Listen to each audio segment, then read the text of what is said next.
Aquí estamos en nuestro cuarto módulo de este seminario de población trans y diversidad sexual. Hoy es nuestro módulo quinto y que se denomina Vacíos en la legislación universitaria en materia de derechos humanos de la comunidad LGBTTIQ+,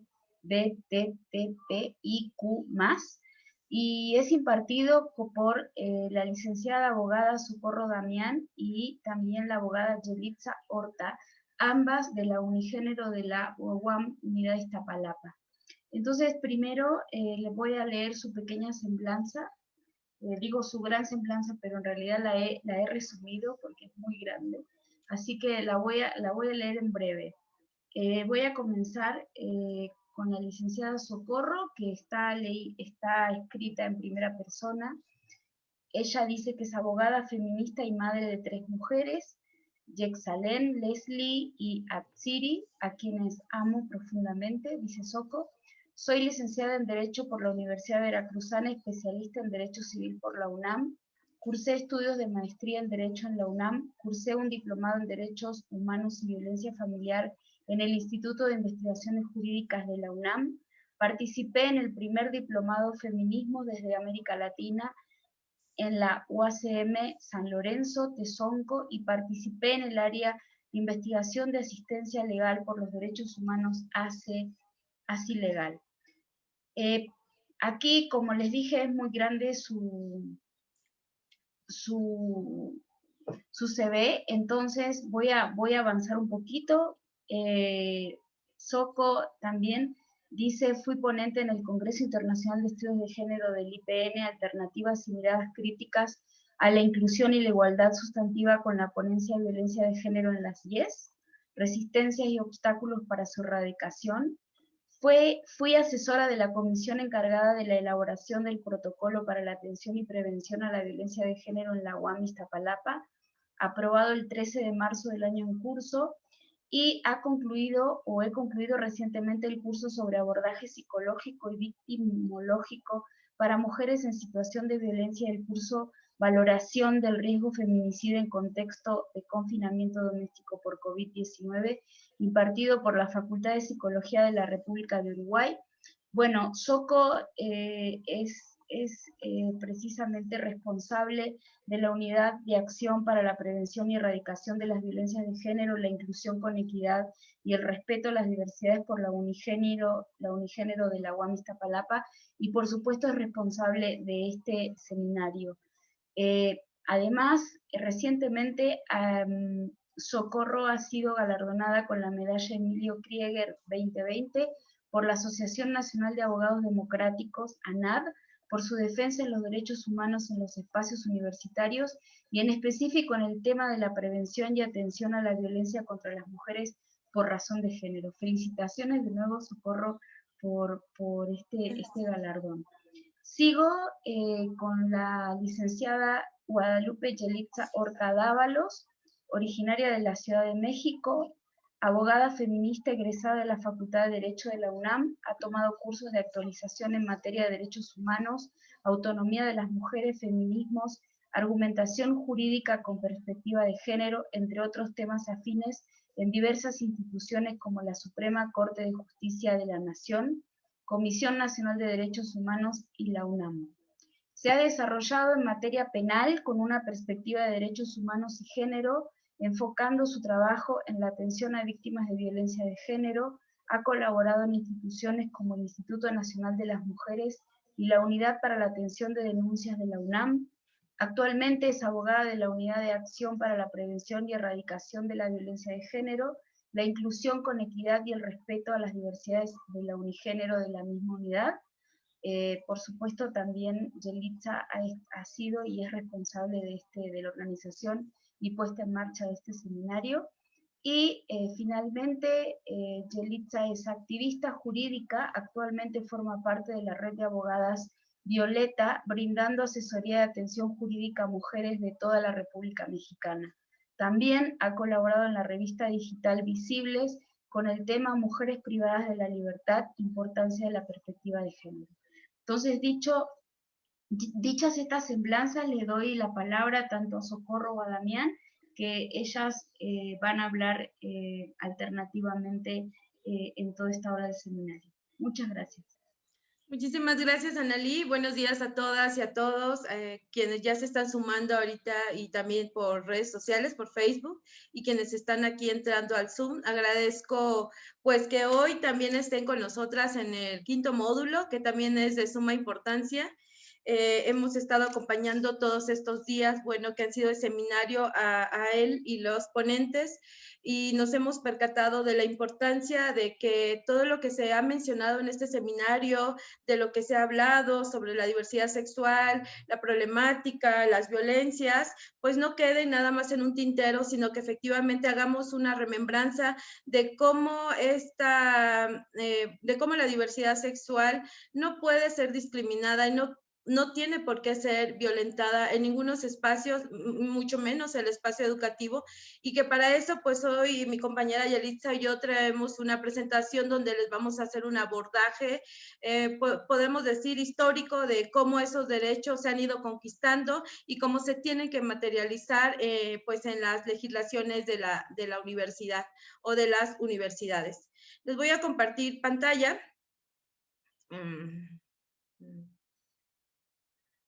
Bueno, aquí no sé si ya están viendo la presentación. ¿Sí la ven?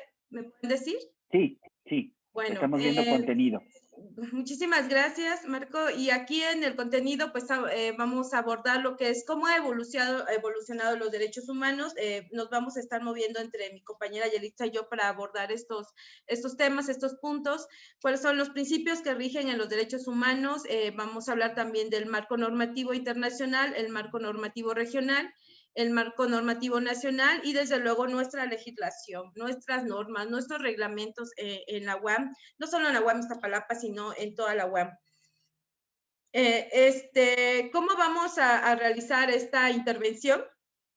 Queremos mencionar que obviamente estamos retomando toda la normativa internacional y regional y aterrizando a nuestra normativa nacional, que es México. Sabemos que aquí pues se encuentran personas de distintos países de América Latina, ¿no? Que está Argentina, está Chile, Guatemala, ¿no? Que por ahí vi que nos estaban saludando pues de Guatemala, de El Salvador, y perdón si omito algún país, pero bueno, todas y todos están aquí, ¿no? Y estamos pensando en cómo nosotras hacemos un planteamiento de la evolución de estos derechos humanos, que anteriormente eran derechos del hombre como tal, ¿no? El hombre heterosexual, blanco, etcétera, ¿no? Burgués, pero lo aterrizamos al país, a nuestro país, pero ojalá y ustedes nos puedan compartir también en el chat cómo es que esos derechos se han vivido o se han positivizado en la normativa de su país.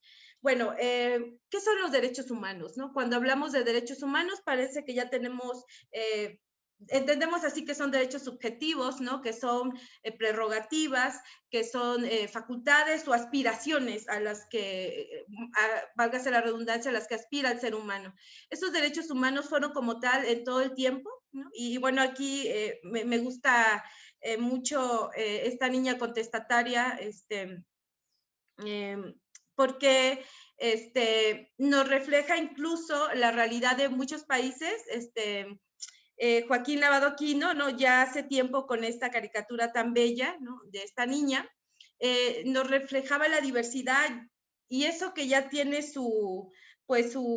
ya más de medio siglo de su lanzamiento de esta caricatura, pues lo que podemos ver es que somos diversos, somos personas diversas, sin embargo, nunca, o en la historia de los tiempos, las personas no fuimos consideradas como tal, personas, ¿no? Las características de los derechos humanos es que son intrínsecas a los seres humanos, bueno, al menos eso se nos ha dicho, eso de que sean inherentes a los seres humanos es una idea ius naturalista, desde luego. Vamos a ver por qué no todo el tiempo, sí se reconoce que son inherentes a los seres humanos, pero conforme fueron avanzando los derechos nos daremos cuenta que algunos derechos, pues, como el derecho a la cultura, el derecho a los derechos sociales, los derechos colectivos, pues no parten de esta idea ius naturalista. Deben ser disfrutados por todas las personas sin distinción de clase, etnia, sexo, orientación sexual, idioma, religión, y bueno, se encuentran en nuestra Constitución, y a partir de la reforma del 11 de junio del 2011 aquí en México, que es una reforma paradigmática de las que también les va a hablar Yelitza, pues bueno, no solo se encuentran los derechos humanos que están en la Constitución, sino todos los tratados internacionales. ¿Cómo evolucionaron? Los derechos humanos anteriormente, y bueno, parten de la Revolución Francesa, eran considerados derechos solo de algunas personas, ¿no? Se llamó derechos del hombre, en un principio derechos del hombre, derechos fundamentales, garantías constitucionales, y se les ha dado una serie de, pues de conceptos o denominaciones. Sin embargo, recordemos que yo recuerdo mucho a un profesor que tuve en la maestría en Derecho, que él nos decía que los derechos siempre se conquistan y siempre se están peleando y siempre se están reivindicando, y sobre todo las luchas históricas. Estos derechos provienen de luchas históricas, es decir, no surgen de gabinete, no surgen en una oficina, sino que esos derechos se van a plasmar se van a reconocer en un documento, o se van a positivizar gracias a las luchas de las personas que, bueno, en su momento, en ese momento con la Declaración Francesa, surgieron derechos solo para la clase burguesa, para el hombre blanco, para el hombre además, no eran los esclavos, no se incluían, las mujeres tampoco se incluían, las personas de la diversidad sexual tampoco se incluían, mucho menos. Entonces son conquistas, ¿no? Entonces aquí Mafalda dice, y estos derechos a respetarlos, ¿eh? No vaya a pasar como con los 10 mandamientos, ¿no? Entonces, hablando de los derechos humanos, y bueno, sí tiene un enfoque religioso, pero me gustó mucho esta caricatura que está vigente aún. Los derechos humanos son el conjunto de condiciones de vida indispensables para potenciar de manera integral al ser humano, cuyo reconocimiento jurídico y ético es el resultado de procesos de lucha y de conquistas de los pueblos y de los grupos, sobre todo de los grupos históricamente pues discriminados. ¿Qué se buscaba? A pesar de que con la Revolución Francesa podemos decir que tenemos garantizadas, bueno, más bien cierta población, la libertad de asociación, la libertad de religión, la libertad de imprenta, se habló de la igualdad, de la fraternidad, pues estos derechos no fueron aterrizados o materializados a la vida de todas las personas, ¿no? Es importante mencionar cuando algunas personas dicen, bueno, pero es que estos derechos, ¿para quiénes son? ¿Derechos para qué o para quiénes? ¿Y cuáles son los principios en que descansan los derechos humanos? Los derechos humanos descansan principalmente en dos principios, ¿no? El derecho internacional de los derechos humanos descansa en dos principios fundamentales, la igualdad y la no discriminación, ¿no? Entonces, hay un mandato de no discriminación desde nuestra normatividad constitucional, ¿no? Pero aparte de esos principios básicos de igualdad y no discriminación, es decir, que las personas sean tratadas en igualdad, en igualdad de condiciones, respetando las diferencias, porque la igualdad no significa que a todos nos van a tratar igual, ¿no? Porque todas y todos tenemos características diferentes, hombres y mujeres somos diferentes, bueno, hablando de dicotomía, ¿no? Hombre y mujer. Sin embargo, somos toda el ser humano es diverso. Y en base a esas diferencias, o con base en esas diferencias, perdón, es que se tienen que materializar estos derechos humanos. Pero hay un principio fundamental. Algunas veces hemos escuchado hablar de dignidad humana, pero muy pocas veces entendemos qué es la dignidad humana, para qué nos sirve y por qué los derechos humanos están fincados en este principio fundamental, ¿no? E incluso la Suprema Corte de Justicia de la Nación en su tesis 37-2016 de la 10ª época, dice que la dignidad humana constituye una norma jurídica que consagra un derecho fundamental a favor de las personas y no es una simple declaración ética, ¿no? Como muchos le han creído que cuando nos dicen tú no tienes dignidad, a veces ¿qué entendemos? Porque tú no tienes dignidad, no me valoro, no me respeto, pero más bien esa obligación se les impone a otras personas, ¿no? Que el que nos valoren, el que nos respeten, en la aceptación, en la tolerancia y una serie de principios más que se van a derivar de esta dignidad humana. La Corte o la Suprema Corte dice que la dignidad humana no se confunde con un precepto meramente moral, ¿no? Sino que se proyecta en nuestro ordenamiento como un bien jurídico circunstancial al ser humano, que merece la más alta protección jurídica, ¿no? Entonces, la dignidad no es una simple declaración ética, y es a partir de la dignidad, ese núcleo esencial, Dice que es como el interés inherente a toda persona por el mero hecho de serlo, a ser tratada como tal y no como un objeto, a no ser humillada, degradada, envilecida o cosificada. ¿Y qué pasa entonces con los colectivos, con las personas pertenecientes a la diversidad sexual, con los grupos vulnerables, ¿no? Incluyéndose también ahí, no sé, niñas, niños, ¿no? Niñas, niños y adolescentes, que también son una población vulnerable. Algunas veces, pues, son disminuidos, son degradados, ¿no? Incluso podemos poner un ejemplo de lo que pasa, ¿no? Realmente con el tema de la diversidad sexual. Yo me hacía una pregunta cuando estábamos, bueno, pues preparando esta participación. ¿Qué situaciones específicas viven las personas de la diversidad sexual en los espacios universitarios por su orientación sexual, su identidad o expresión de género? ¿Cómo están viviendo? ¿Cómo se manifiesta la intolerancia, la violencia? Y entonces me preguntaba también cómo materializar la dignidad humana, cómo hacerla valer, ¿no? La dignidad como derecho, porque no es una simple declaración ética o moral, lo dice la Corte, sino más bien es un derecho fundamental que hay que defender, ¿no? Y que debemos defender incluso en los espacios universitarios, por una o muchas razones de las que ahora estamos viviendo. Actualmente estamos viviendo una situación muy grave de violaciones a derechos humanos. Ya ayer nos los comentaba el doctor Héctor Domínguez Rubalcaba, de cómo se va a manifestar este odio, estas fobias a la diversidad sexual. Entonces, dentro de las violaciones a derechos humanos que podemos identificar, pues tenemos asesinatos extrajudiciales, tortura, malos tratos, agresiones sexuales, violaciones, la injerencia a la privacidad de las personas de la diversidad sexual, detenciones arbitrarias. O sea, ¿cuántas veces se habló de redadas, ¿no? De redadas de personas, por ejemplo, acá en México, no sé, en los 60, 70, en la Ciudad de México, en la zona rosa, perdón, ¿no? Donde era una censura incluso, bueno, eran espacios abiertos, pero aún así había redadas contra personas homosexuales, negaciones del empleo, ¿no? Negar el empleo, entonces ahí se atenta contra la dignidad humana, negación de oportunidades educativas, leía yo incluso, negación del empleo, ayer leía yo en el chat un comentario de una compañera o compañero, no recuerdo, que ponía sobre la mesa el caso de una universidad donde un profesor cuando hizo su transición dice que fue despedido. Entonces me quedé pensando cómo abordar desde una perspectiva de género y de derechos humanos un caso así y tomarlo como un caso emblemático que genere incluso antecedentes, precedentes para que esto no pase en las universidades. Grave discriminación en el goce de los derechos humanos de las personas LGBT. Se pretende controlar cómo las personas viven sus relaciones personales y cómo se definen a sí mismas, atentando contra la dignidad humana. Hay una vigilancia en torno a la sexualidad continua, siendo una de las fuerzas principales que sustentan la perpetuación de la violencia basada en el género. Estas pues son solo algunas violaciones a derechos humanos cuando estamos hablando de derechos humanos de la población LGBT.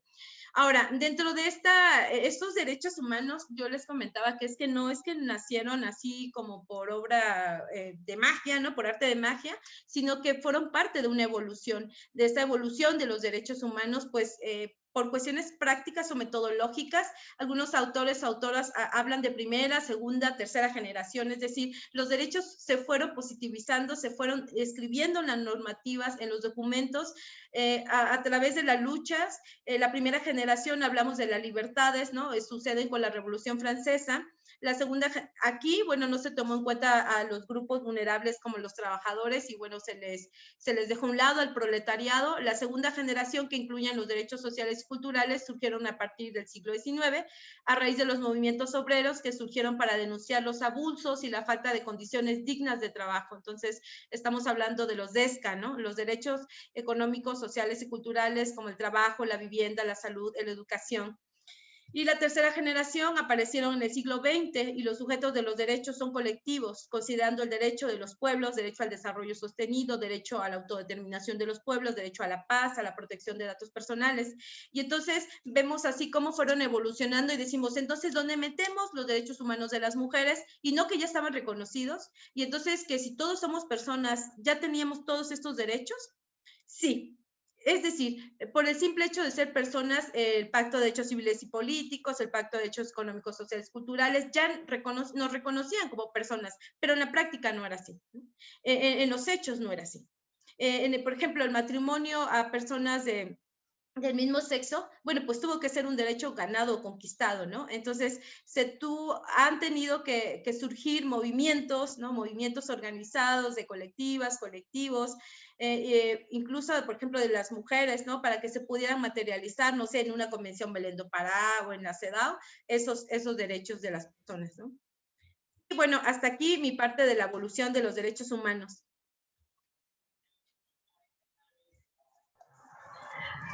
Hola, muy buenos días a todas, todos y todes. Agradezco la presentación y también este breve esbozo histórico e introductorio para entender y empezar a comenzar a hablar de los derechos humanos. Yo les voy a explicar sobre todo los principios rectores de los derechos humanos. Estos son bastante importantes debido a que esto nos va a ayudar a entender la estructura de los derechos humanos y al igual que su importancia.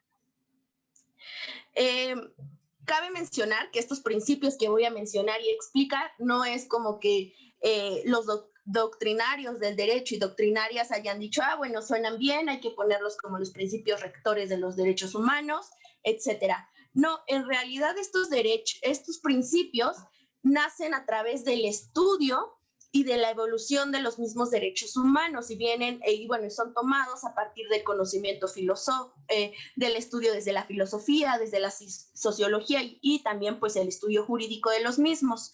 Estos principios se encuentran en tratados internacionales, en convenciones, en pactos, y es así como se van trasladando a las normativas nacionales, regionales y locales de nuestros países.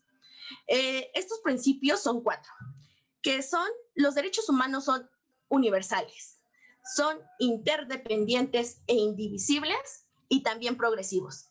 ¿A qué se refiere cuando hablamos de la universalidad de los derechos humanos? Aquí nos estamos refiriendo a que todo humano goza de estos, sin discriminación. Como bien lo explicó la licenciada Socorro, la primera premisa cuando se habla de derechos humanos es como tú gozas de derechos humanos por el simple hecho de ser humano.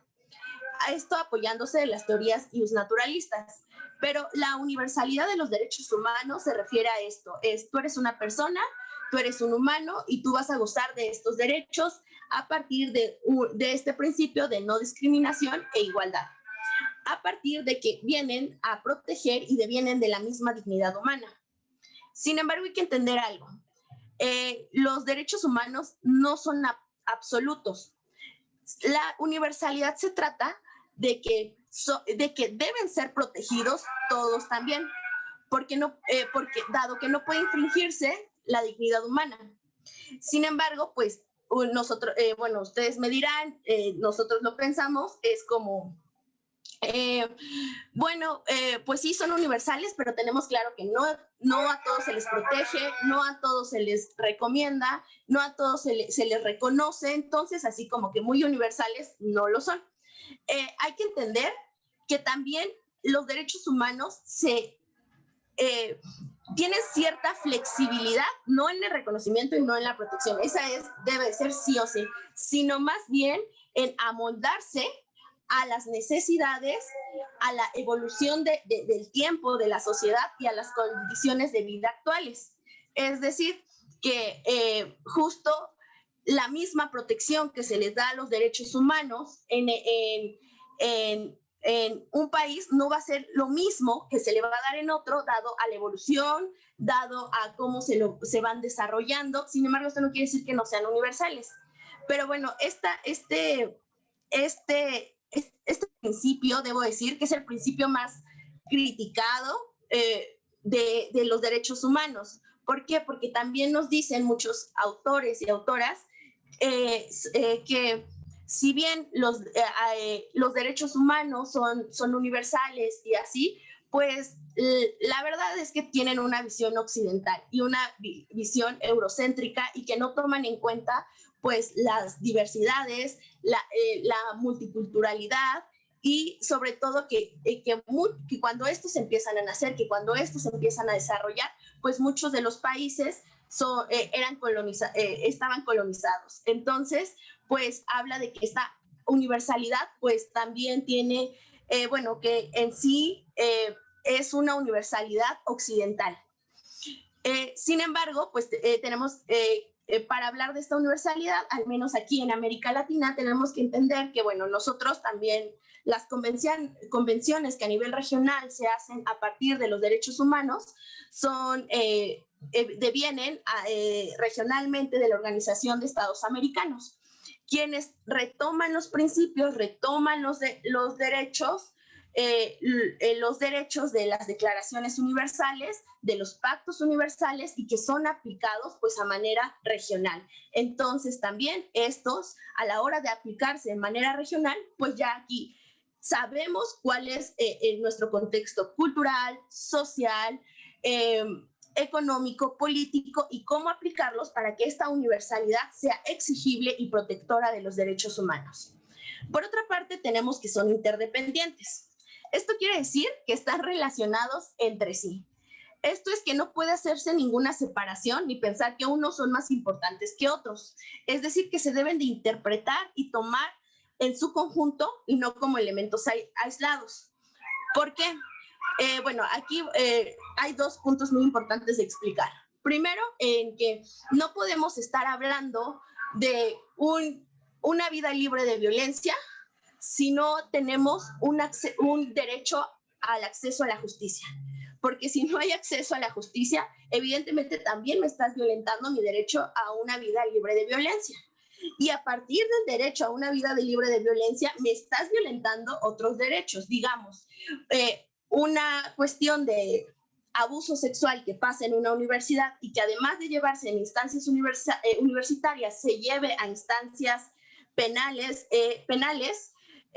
si no le dan un acceso a la justicia, pues ya le violentaron también el derecho a una vida libre de violencia y aparte su derecho a una educación, porque no puede, porque quizá la persona víctima no se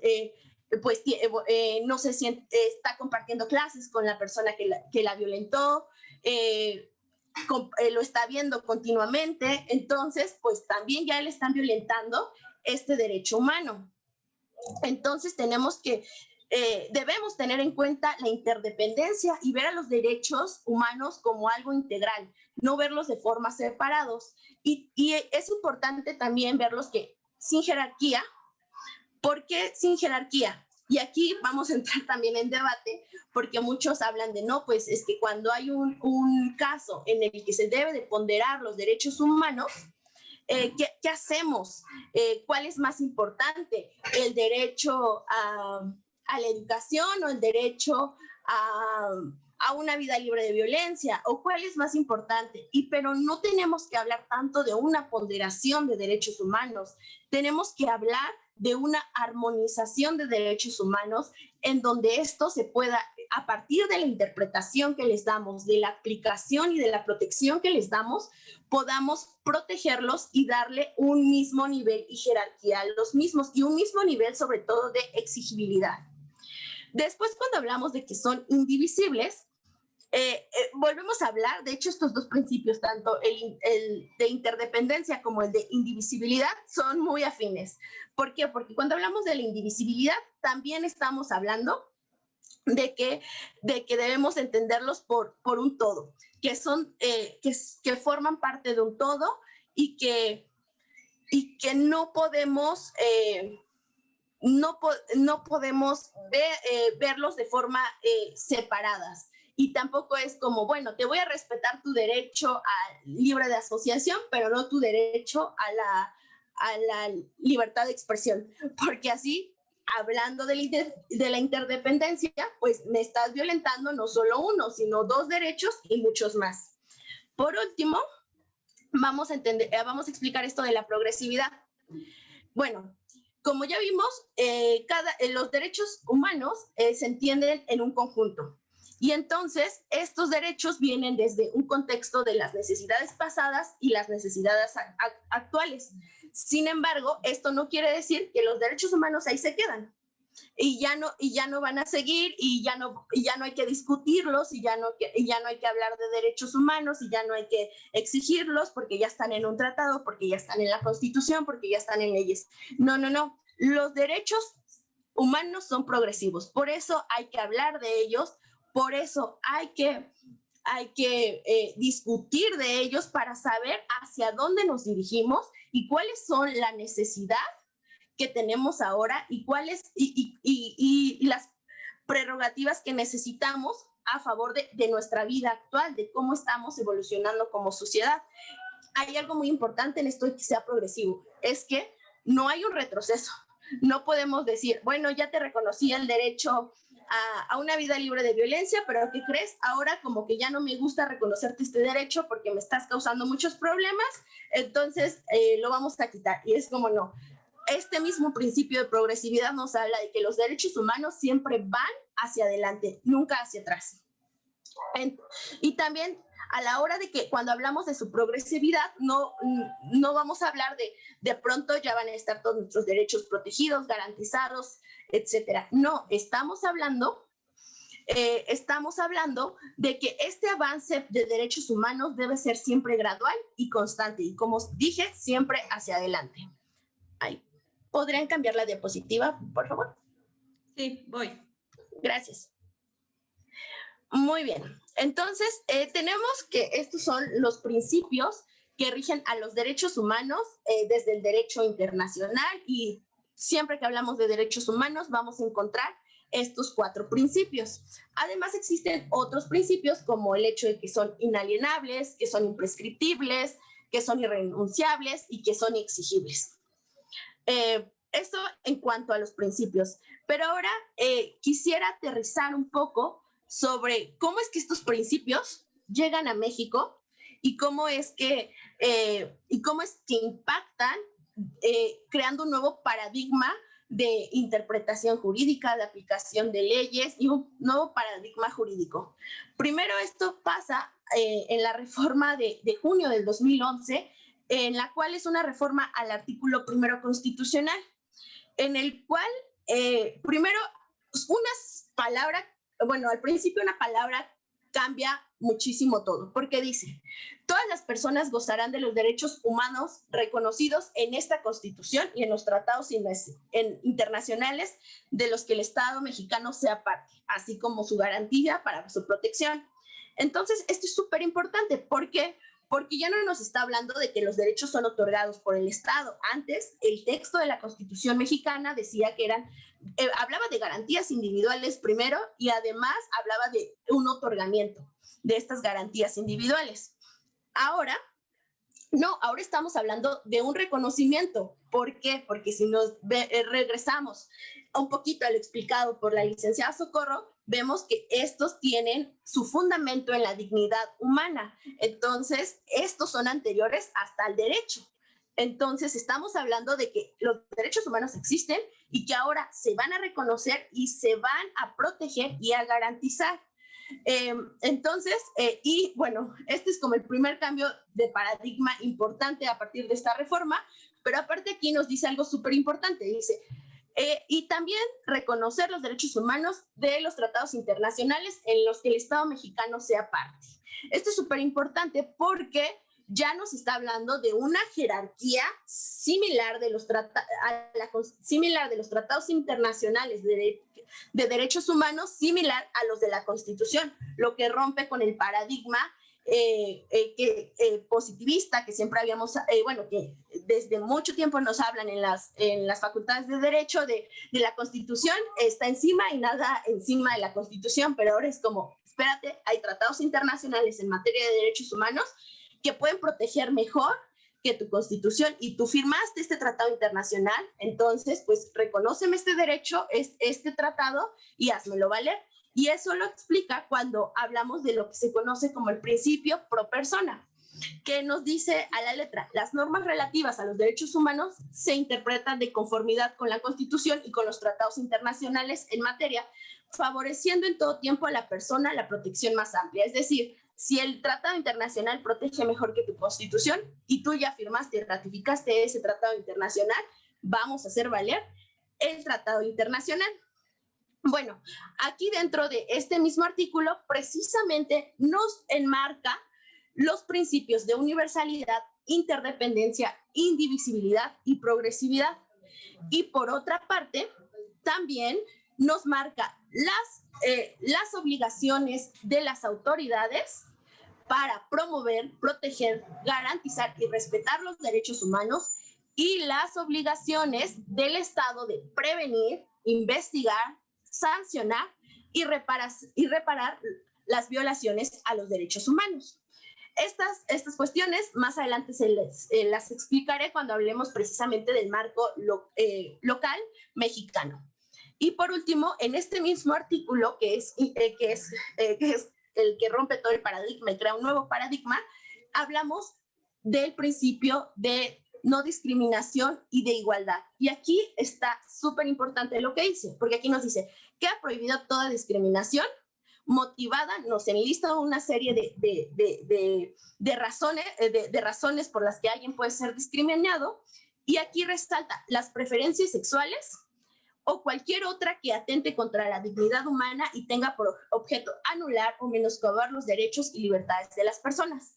Como tal, aquí nos faltaría una amplia conceptualización como identidad de género, expresión de género, sexo, un poco más amplia. Sin embargo, cuando esta última o cualquier otra que atente contra la dignidad humana nos las deja abierta para que cualquier acto de discriminación podamos hacerlo exigible, podamos mover todo el aparato jurídico por una violación a derechos humanos. Cuando hablamos de discriminación, estamos hablando sí o sí de violación a derechos humanos, sea la discriminación que sea, estamos hablando de violación a derechos humanos. Claro, bueno, hablando de discriminación y de conceptos, hay algo que se llama como acciones afirmativas, que es un tipo de discriminación que se hace para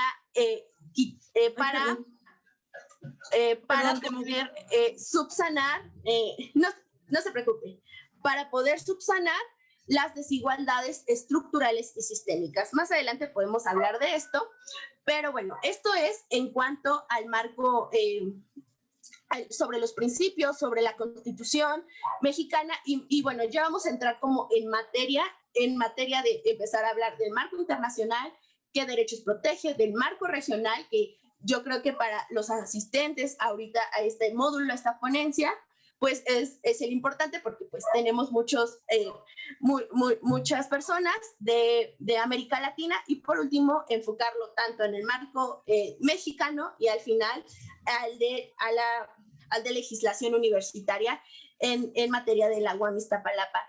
En este momento la licenciada Socorro les va a abordar el tema del marco normativo internacional en materia de derechos humanos. Hola, yo no sé si hay comentarios que nos puedan hacer, porque también no queremos que esta charla, bueno, se transforme como en una clase de derecho, ¿no? Intentamos más bien como aterrizar por qué todo este bagaje que ya tenemos conquistado. Habrá que decirlo, son luchas que seguimos dando, ¿no? En este momento, justo en este momento estamos dando la batalla, porque a pesar de que hay normas internacionales, a pesar de que hay derechos humanos reconocidos, las universidades siguen sin entender qué es la perspectiva de género, qué son los derechos humanos de las víctimas.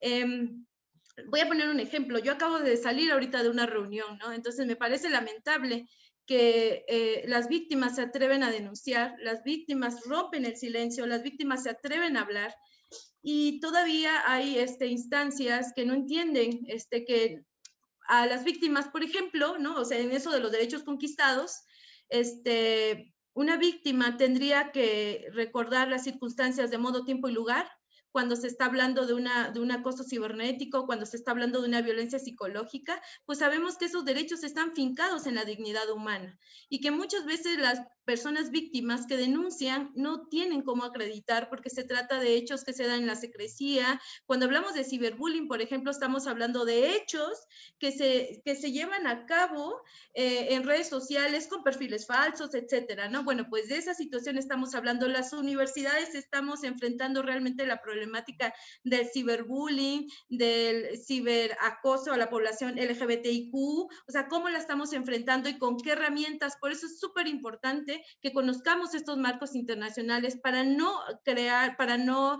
incurrir en falta de debida diligencia, en falta de perspectiva de género y derechos humanos, porque de verdad que es lamentable lo que está sucediendo y lo pongo sobre la mesa porque no son casos aislados. O sea, si seguimos con esa mentalidad retrógrada de no querer entender por qué las víctimas se atreven a hablar y se atreven a denunciar en los espacios educativos las violencias que están sufriendo y la universidad hace como que no pasa nada o decir no me presentas pruebas o no te creo o desestimo tu dicho, bueno, pues de eso le estamos hablando el día de hoy, ¿no? Esos marcos son importantes reconocerlos y nosotras como abogadas hacemos una intervención justo de las violencias, pero estas violencias no solo tienen que estar atravesadas por un marco legal, o sea, no todo es ley, ¿saben? Porque la ley podemos hacer 20,000 leyes, y ya tenemos ahorita el recuento que les hizo Yelitza, de los principios que rigen en los derechos humanos, universalidad, todos los derechos para todas y todos, de verdad todos los derechos para todas y todos.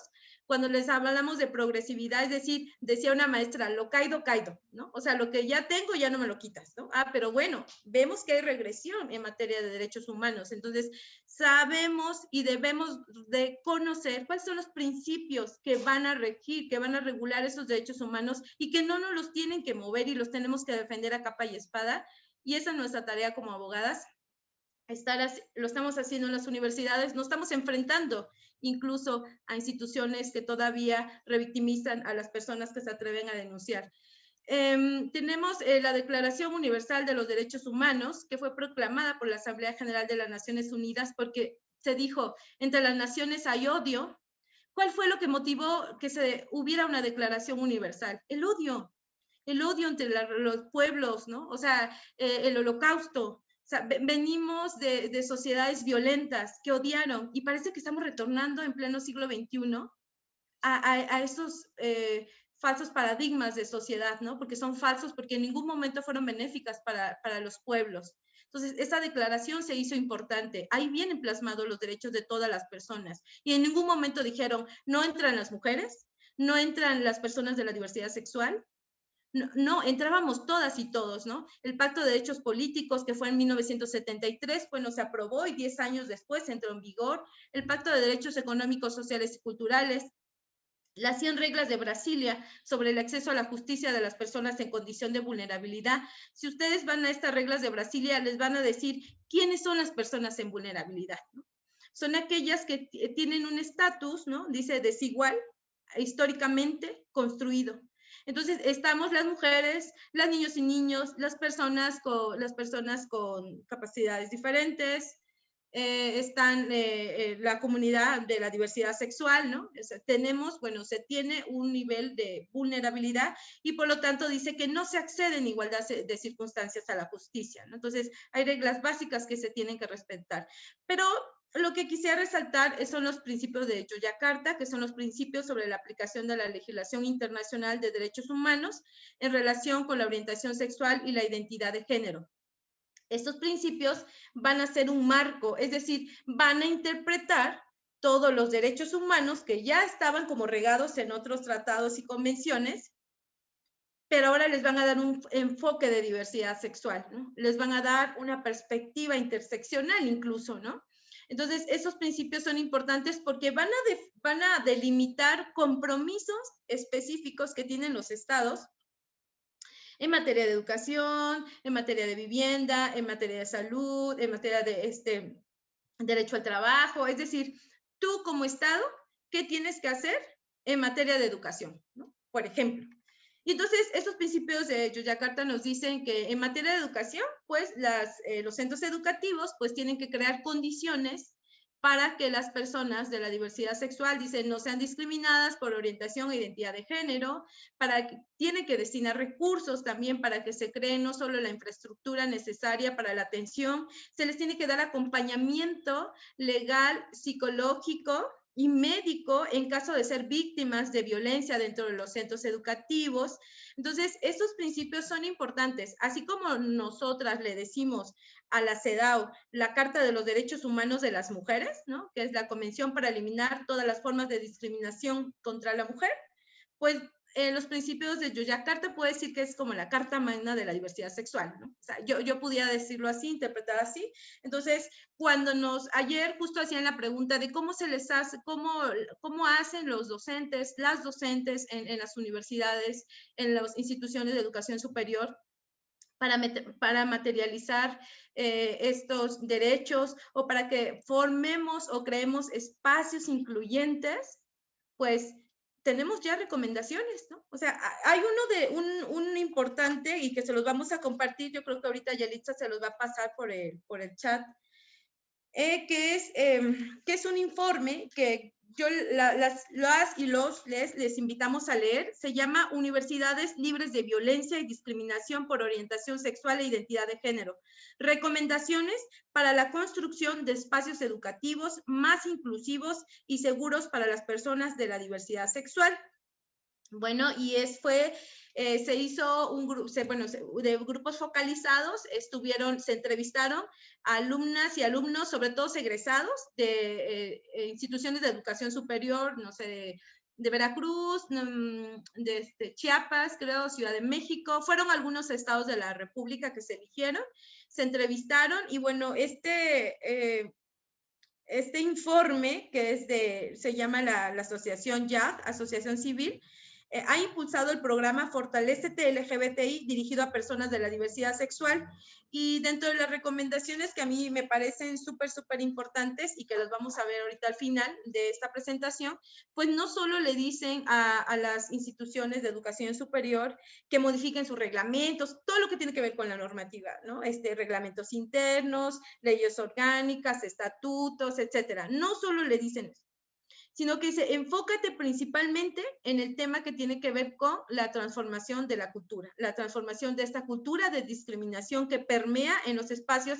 Incluso en este informe ustedes van a encontrar casos específicos que se dirimieron mediante litigio estratégico, ¿no? Que se presentaron ya sea a la COPRED, a la CONAPRED, porque eran casos emblemáticos de violaciones por ejemplo, a población trans, a comunidad, a chicas lesbianas, ¿no? Entonces, es muy importante estas recomendaciones que nos hace por ahí este informe, y también otro de los documentos que nos parece importante es que ustedes lo tengan ahí, o sea, como de reserva, y decir bajo qué principios me tengo que yo regir si soy académico o académica de un centro educativo, ¿no? ¿Qué tengo que respetar? ¿Qué tengo que hacer? ¿Qué no tengo que hacer? Yo recuerdo, por ejemplo, y a mí me gusta mucho, dicen que lo personal es político, ¿no? Para nosotras feministas, y cuando decimos lo personal es político es que justo nuestra vida, o sea, nuestro ámbito privado, sí repercute mucho de cómo somos en el entorno allá afuera, ¿no? Lo personal es político. Hay, por ejemplo, personas que ahora se están promoviendo como diputados o candidatos de partidos políticos y son señalados, ¿no? Y entonces dices, bueno, si es abusador, si es violentador en el nivel privado, seguramente lo va a ejercer en el nivel público, ¿no? Yo lo veo así. Yo recuerdo muchísimo, esta es una anécdota, recuerdo muchísimo que cuando yo iba a la preparatoria, yo soy de Veracruz, Veracruz es un estado que tiene 2 alertas de violencia de género, una por violencia feminicida y otra por agravio comparado. El tema no ha despenalizado la interrupción legal del embarazo.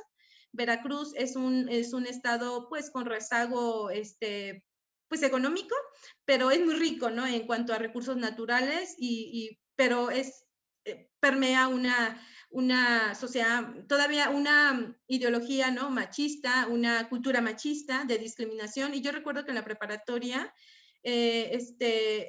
vivía muchos casos de un compañero, recuerdo su nombre, Eulogio.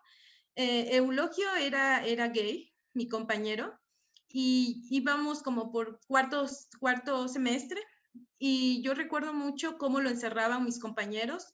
Recuerdo que él gritaba y los profesores llegaban al salón y lo tenían arrinconado y todos le estaban pintando, ¿no? Las chicas, mis compañeras sacaban los bilés, sacaban el rímel y lo empezaban a pintar. Él entre que se reía, entre que se quería resistir y quizá no se podía, lo sujetaban. Recuerdo que en una ocasión me atreví a levantarme y a decir que lo dejaran. Que él no les estaba pidiendo eso y que lo dejaran en paz porque lo estaban molestando. Nadie me secundó, ninguna de mis compañeras o compañeros me secundó. Yo recuerdo que me salí del salón y fui a hablarle al prefecto y le dije que estaban agrediendo a mi compañero Eulogio, y el prefecto lo único que me dijo es, pero a él le gusta. Dice, a él le gusta porque no ves que es amanerado. Así me dijo, ¿no? Entonces, estamos hablando, bueno, yo terminé, bueno, era 1990 y tantos, pero todavía no estaban esos principios, pero ahora ya desde el 2006 tenemos estos principios y eso son violaciones a derechos humanos. Ahora como abogada puedo darme cuenta que eso era una violación al derecho a la integridad, el derecho a la dignidad humana, el derecho a la igualdad y la no discriminación, y sobre todo hablando del derecho a la educación en condiciones libres de violencia, ¿no? Cuando nosotras queremos poner hoy en este seminario el tema de los derechos humanos, es porque queremos aterrizar en por qué la educación tiene que tener un enfoque. Educación no solo significa que vayan y tomen clase, o que vayan y se sienten en los salones, ahora en las aulas digitales, escuchen al profesor y a la profesora hablar de determinado tema, sino que la educación implica el derecho al libre desarrollo de la personalidad. Que todas estas personas, todas, todos, todes, puedan ejercer este derecho al libre desarrollo de la personalidad. Y bueno, voy a mencionar qué es el libre desarrollo de la personalidad y cedo la palabra a mi compañera Yelitza, creo que ya nos queda bien poco tiempo. Es el derecho personalísimo que deriva de la dignidad de toda persona, a partir del cual se reconoce su libertad de elegir de forma autónoma quién quiere ser, con el fin de cumplir las metas u objetivos que se ha fijado, de acuerdo con su proyecto de vida, que entre otros aspectos incluye la forma en cómo se desarrolla sexualmente y afectivamente con las demás personas, ¿no? Eso incluye el derecho al libre desarrollo de la personalidad. La orientación sexual y la identidad de género que cada persona defina para sí es esencial para su personalidad y constituye uno de los aspectos fundamentales de su autodeterminación, su dignidad y su libertad. Y ese derecho al libre desarrollo de la personalidad es lo que se ha violentado por muchísimos años, por muchísimas décadas, siglos, puede decir, a las personas de la diversidad sexual. El no dejar ser, que ellos elijan quién quiere ser y definan un proyecto de vida, porque todas y todas podemos elegir un proyecto de vida, el que más nos plazca, siempre y cuando obviamente no haya violaciones a terceras personas, pero ese es un derecho fundamental que debería ser respetado. Nosotras les vamos a dejar obviamente la presentación y bueno, aquí vienen ya los avances, ¿no? ¿Por qué en la declaración se habla de todas las personas, se habla de dignidad, el Pacto de Derechos Civiles y Políticos, los principios que también se los vamos a pasar por el chat?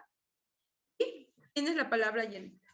Y bueno, perdón, antes de dar la palabra a Yelitza, pues ver nuestros tiempos, porque nos importaría mucho aterrizar en la legislación universitaria, que es ahí donde queremos llegar. Muchísimas gracias, Yelitza, adelante.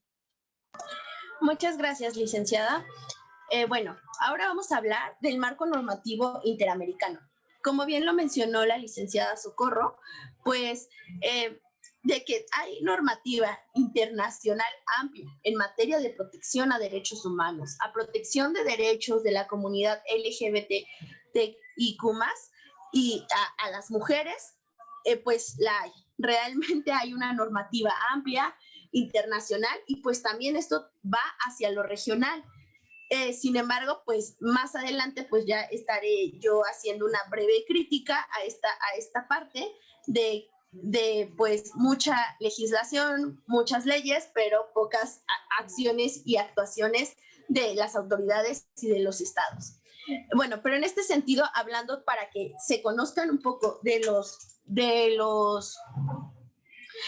materiales, del marco normativo regional en materia de derechos humanos y cómo lo aterrizan o cómo lo podemos usar en protección de la comunidad LGBTIQ+, están los siguientes. Primero tenemos como que la Declaración Americana de Derechos, que es el Pacto de San José de Costa Rica.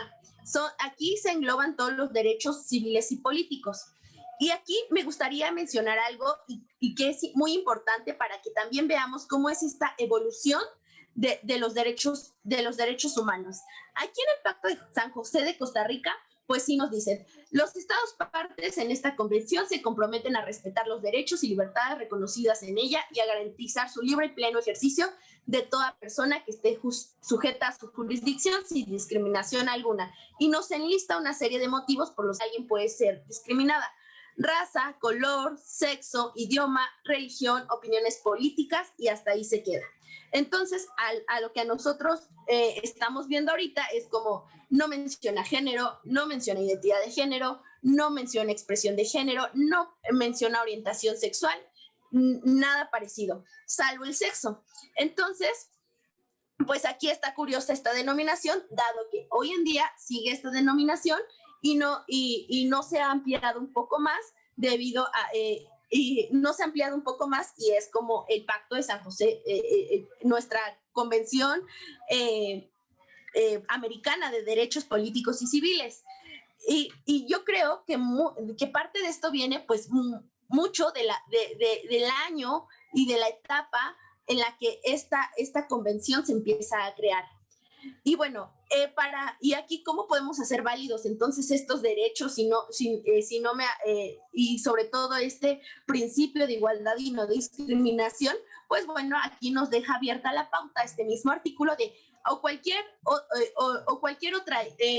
cualquier otra índola o cualquier otra condición social. Entonces, a partir de ahí es como, si me discriminan por mi expresión de género, por mi identidad de género, pues a partir de esto también puedo hacer valer el Pacto de San José de Costa Rica. Por otra parte, tenemos el Protocolo de San Salvador, que del mismo modo que el Pacto de San José de Costa Rica, en la denominación, a partir del principio de igualdad y no discriminación, solo se refiere al sexo y no a otra condición en materia de género o de diversidad sexual. En cuanto a los derechos, este protocolo habla de los derechos DESCA, que son los políticos, culturales, sociales y económicos. Y al igual que que en el Pacto de San José de Costa Rica, lo que nos ayuda es este último párrafo del artículo que dice, o cualquier otra condición social. Eso por una parte. Después, más adelante, tenemos una convención que es súper importante y que hasta apenas el año pasado entró en vigor. Es la Convención contra todas las formas de discriminación, la Convención Americana contra todas las formas de discriminación. Esta fue adoptada en el 2013, pero entró en vigor hasta el 20 de febrero del 2020. Y aquí les voy a decir algo súper importante. Esta convención ya tiene un amplio experto en materia de género, de orientación sexual, de discriminación. Sin embargo, solo 2 países de América Latina la han ratificado, que es Uruguay y México. México la ratificó el 21 de enero del 2020 apenas. Entonces, es como, bueno, también quisiera entender que los países no la han ratificado porque por la pandemia que hemos estado viviendo desde el año pasado. Sin embargo, pues también sabemos que la pandemia ha potencializado las violaciones a derechos humanos, ha potencializado la discriminación y entonces también tenemos que ver esta parte. Los estados, las autoridades tendrían que ver esta parte y no dejarla de lado. Y bueno, en esta convención, que es bastante importante, desde el preámbulo ya nos hace un reconocimiento de que los estados tienen que adoptar medidas a nivel nacional y regional para fomentar el respeto, la observancia de los derechos humanos, y todo esto sin distinción alguna, ya sea por sexo, orientación sexual, etcétera. también nos habla de que, bueno, reconoce que en las Américas, así lo menciona la convención, pues las principales víctimas de discriminación o intolerancia son grupos o minorías que entran entre minorías sexuales, culturales, regionales, etcétera. Entonces nos hace un amplio, desde su preámbulo nos hace un amplio reconocimiento de toda esta situación que nosotros conocemos en cuanto a violaciones de derechos humanos. Y cuando nos define discriminación, es súper importante esta definición, porque aquí ya nos habla de discriminación por sexo, de orientación sexual, identidad y expresión de género, lo cual es muy importante. ¿Por qué? Porque aunque hoy en día el paradigma de lo jurídico nos diga que la interpretación literal ya está rebasada, que se debe de hacer una interpretación sistemática, que debemos de ver también la naturaleza, el fin de la norma, pues muchas veces todavía juzgadores, estados, abogados, todos los operadores jurídicos siguiendo a la letra, lo cual, si en la letra no está mencionado, como se dice, si no, lo que no nombra no existe. Entonces, que el hecho de que ahora sí estén contemplados en esta convención orientación sexual, identidad y expresión de género, además del sexo, nos abre el amplio espectro y cerramos desde lo jurídico esa parte a alguien que nos quiera decir, no, pero es que la convención no dice que por identidad de género o ese tipo de cosas, porque es como, no, ya lo dice, y al menos aquí en México y en Uruguay podemos decir, y el Estado ya la ratificó. Y bueno, también otra cuestión que esta convención toma es que nos habla de la discriminación indirecta. Es súper importante hablar de la discriminación indirecta. A veces el hecho de tratar a personas igual aumenta la discriminación y la desigualdad. Es por eso que tenemos que atender a los contextos y entender cómo aplicar y mirar estos fenómenos desde una mirada interseccional y atendiendo sobre todo a perspectivas de derechos humanos, a perspectivas de género, a perspectivas, a todo tipo de perspectivas para que nos entiendan que una persona desigual, que estructuralmente y sistémicamente ha sido tratada desigual, no puede ser tratada igual que una persona que cumple con la hegemonía. ¿Por qué? Porque al final la estás discriminando y estás aumentando su desigualdad en aras de una igualdad. Entonces, es súper importante que esta convención hable de esta discriminación indirecta, porque muchas veces es como, bueno, estamos hablando de igualdad, pero al final es como, no, pero indirectamente me estás discriminando en aras de esa igualdad. Bueno, entonces, esto es como que sobre convenciones. También tenemos una resolución. Aquí es súper importante hablar de esta resolución. A mí me parece importante pensar que estamos hablando de derechos de la comunidad LGBT+, bueno, al menos en el seno de la OEA, hasta 2018, o sea, hace poquito es cuando la Asamblea General de la OEA dice, da una resolución en materia de orientación sexual e identidad de género. Y entonces, hasta apenas ahí, a nivel regional, se empieza a hablar y a decir, ¿sabes qué? Hay actos de violencia y de violaciones de derechos humanos relacionadas con la orientación sexual y la identidad de género. Entonces, ¿qué vamos a hacer como región? Entonces, bueno, hasta actualmente, además de las convenciones que ya les mencioné, existen 7 resoluciones, bueno, 6 resoluciones y una que ya está en proyecto. Y la última, pues la última ya nos habla primero de que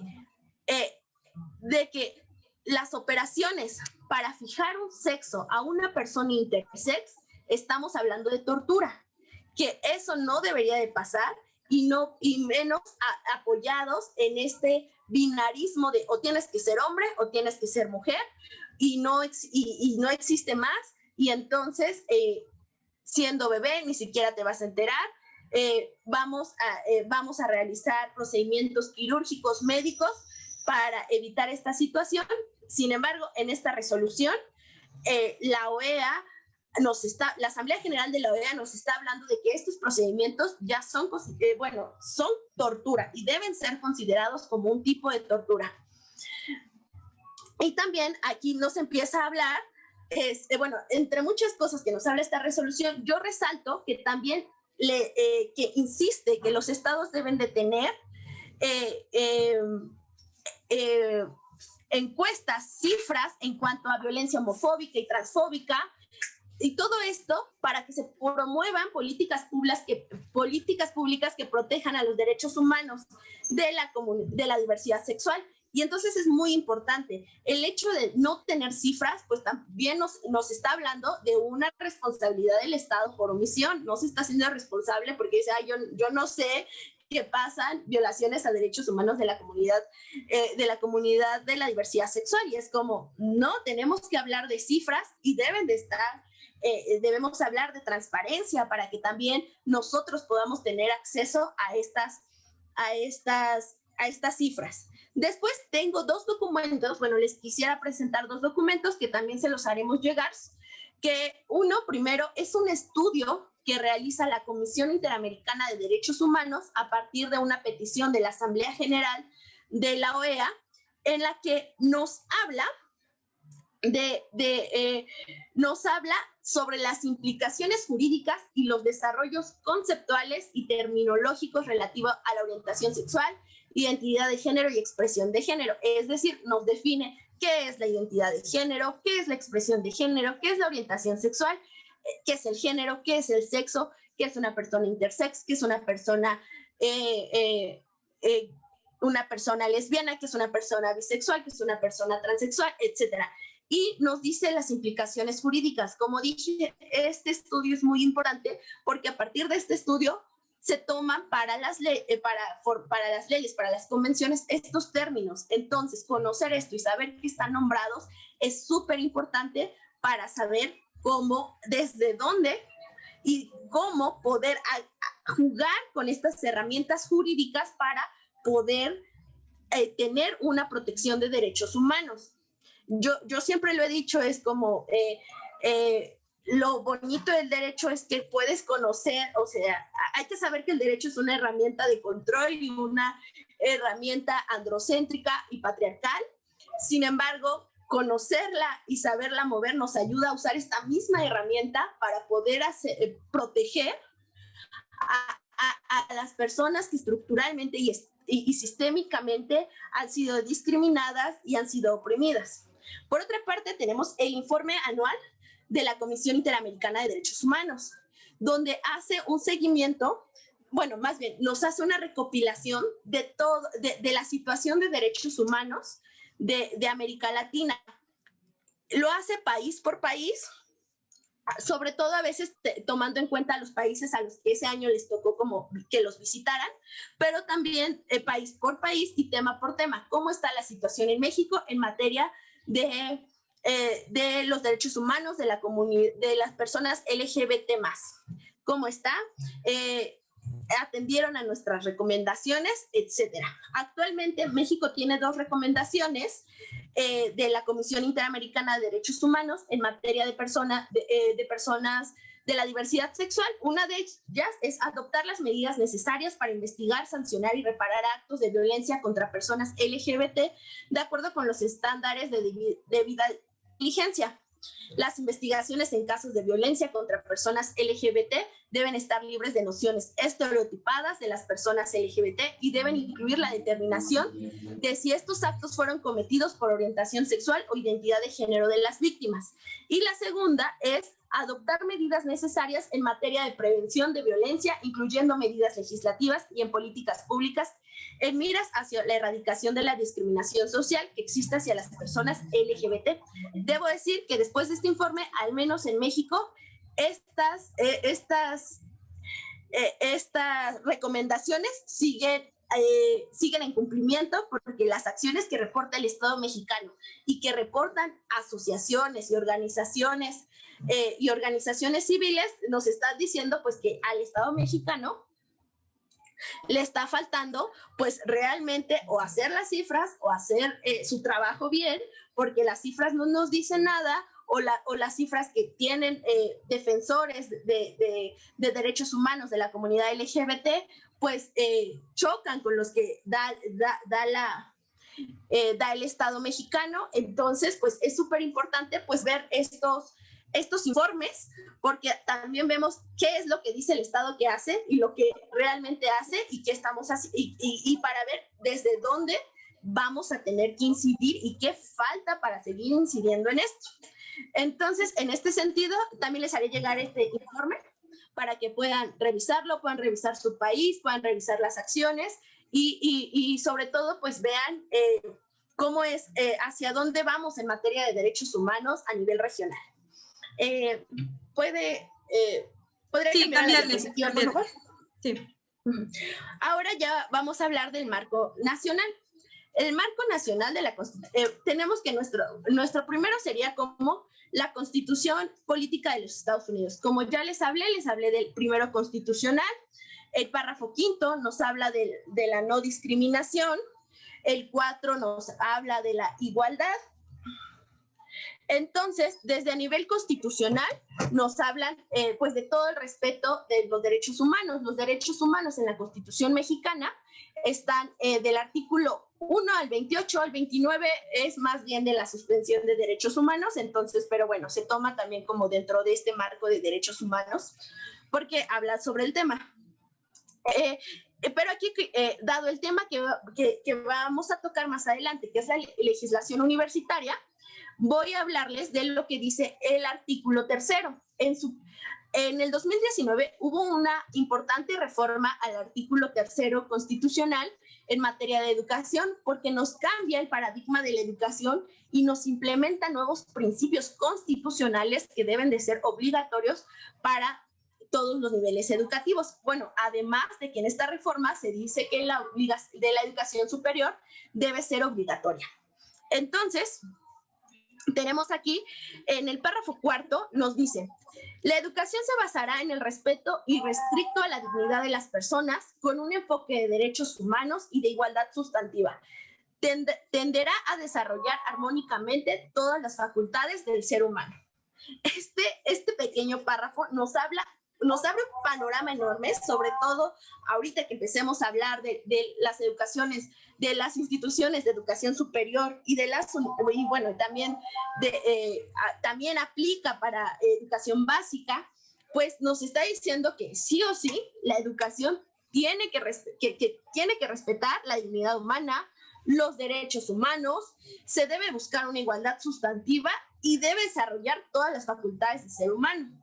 Eso por una parte. También nos dice en la fracción 2, inciso C, que la educación debe de contribuir a la mejor convivencia humana a fin de fortalecer el respeto, la dignidad de la persona, la convicción del interés general de la sociedad y la igualdad de derecho de todos, evitando los privilegios de razas, de religión, de grupos, de sexos o de individuos. Y por último, otro inciso que me gustaría dos incisos que me gustaría como recalcar más. El inciso H nos dice que la educación será integral y educará para la vida, con el objeto de desarrollar en las personas capacidades cognitivas, socioemocionales y físicas que les permita alcanzar su bienestar.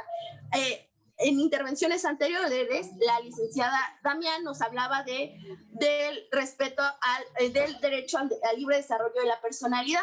En este inciso H nos están hablando de este mismo derecho. Entonces, pues el papel educativo es muy grande y más aún, además del educativo, el papel que tienen las instituciones de educación, las universidades, es más grande porque sí o sí tienes que respetar derechos humanos, sí o sí tienes que respetar estos principios constitucionales, porque tienes que educar, porque tienes que permitir a que tus estudiantes, que tu alumnado alcance un bienestar.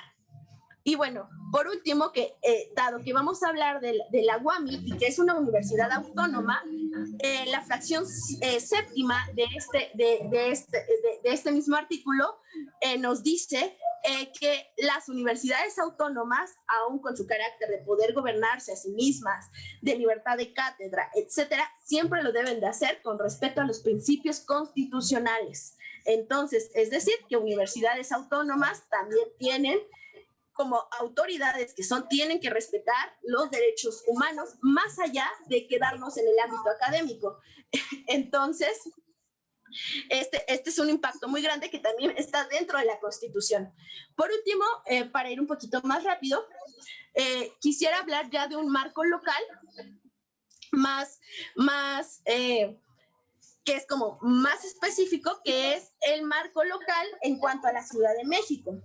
En la Ciudad de México, en la Constitución de la Ciudad de México, tenemos artículos bastante interesantes, como el artículo 4, que nos habla de la discriminación, y aquí nos engloba toda una gama de cuestiones por las que puede ser discriminado. Ya no solo nos habla de género o sexo y de orientación sexual, sino nos habla de género, preferencia sexual, orientación sexual, identidad de género, expresión de género y características sexuales. Por otra parte, el artículo 11, inciso H, nos habla de los derechos de las personas LGBTTI.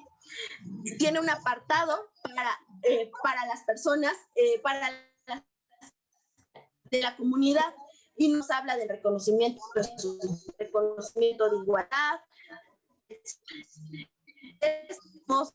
La ley de derechos de niños, niñas y adolescentes, que también nos amplían que los niños, el derecho de los niños a no ser niños, niñas y adolescentes a no ser discriminados, y incluye el espectro género, orientación sexual e identidad de género. También tenemos la ley de derechos de personas jóvenes, que las personas jóvenes son de 12 a 29 años, que también incluyen este espectro de incluir sexo, género, expresión de rol de género, orientación o preferencia sexual.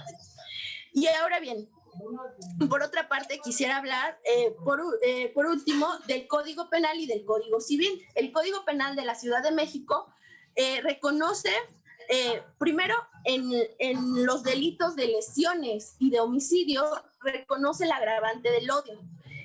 ¿Y qué es el odio? Pues el odio lo define como: existe odio cuando la gente lo comete por la condición social o económica, vinculación, pertenencia o relación con un grupo social definido, origen étnico, social, la nacionalidad o lugar de origen, el color o cualquier otra característica genética, sexo, lengua, género, edad, opiniones, discapacidad, apariencia física, orientación sexual, identidad de género. Es decir, que aquí estamos hablando de los crímenes de odio, y tenemos que decir que toda la República Mexicana aún faltan 12 estados que reconozcan los crímenes de odio. Los crímenes de odio, los delitos de odio. También este Código Penal contempla la discriminación como delito. Y por último, la última reforma que se hizo en materia de derechos humanos de la comunidad de la diversidad sexual fue el considerar delito estas terapias de conversión en las que pues se utilizan prácticas psicológicas, psiquiátricas, métodos o tratamientos, sabemos que estas terapias son terribles y son completamente violatorias de derechos humanos. Entonces, a partir de esto, es que también, al menos en Ciudad de México, ya se considera delito.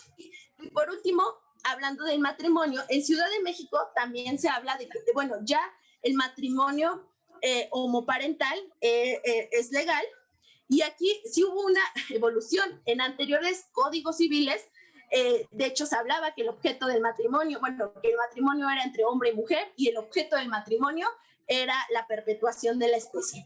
Actualmente se habla que el matrimonio es la unión libre de dos personas para realizar comunidad de vida.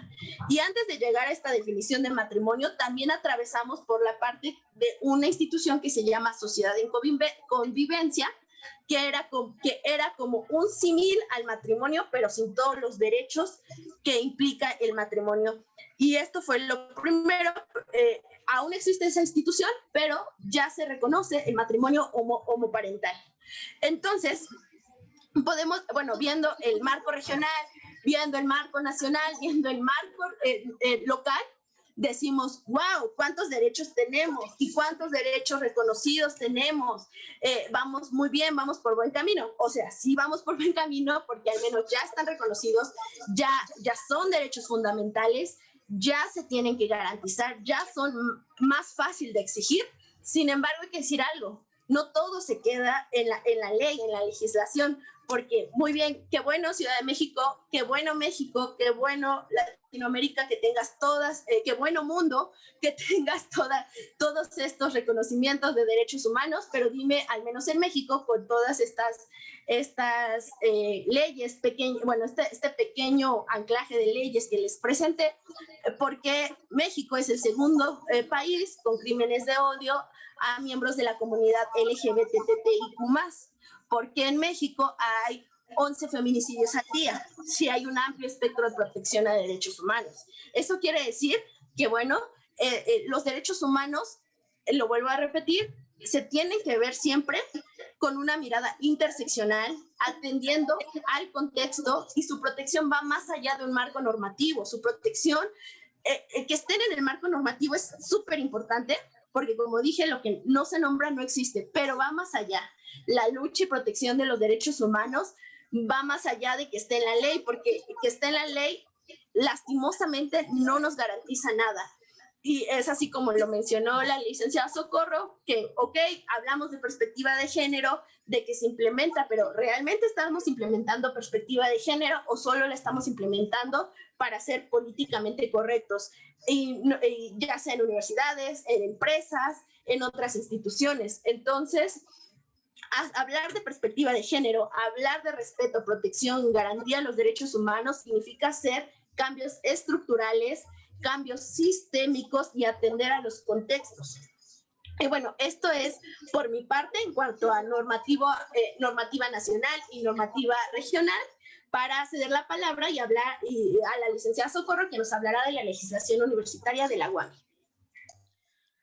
Hola, pues en vista de que ya tenemos muy poco tiempo y no nos gustaría que, creo que no encendió mi cámara, no nos gustaría que se fueran y no dialogáramos y no pudiéramos platicar sobre este bagaje que tenemos nacional, internacional, local, regional, en reconocimiento, protección de los derechos fundamentales. Solo hablar del caso concreto, ¿no? Del caso específico de la UAM en general, ¿no? No solo de la UAM Iztapalapa, porque, bueno, nosotras pertenecemos a una unidad de género de la UAM Sin embargo, cada UAM tiene su propia unidad de género, ¿no? Xochimilco tiene la UPAVIC, ¿no? La UGEDIS está en Azcapotzalco, no recuerdo ahorita cómo se llama el nombre de Lerma, habla así sobre bienestar y derechos universitarios.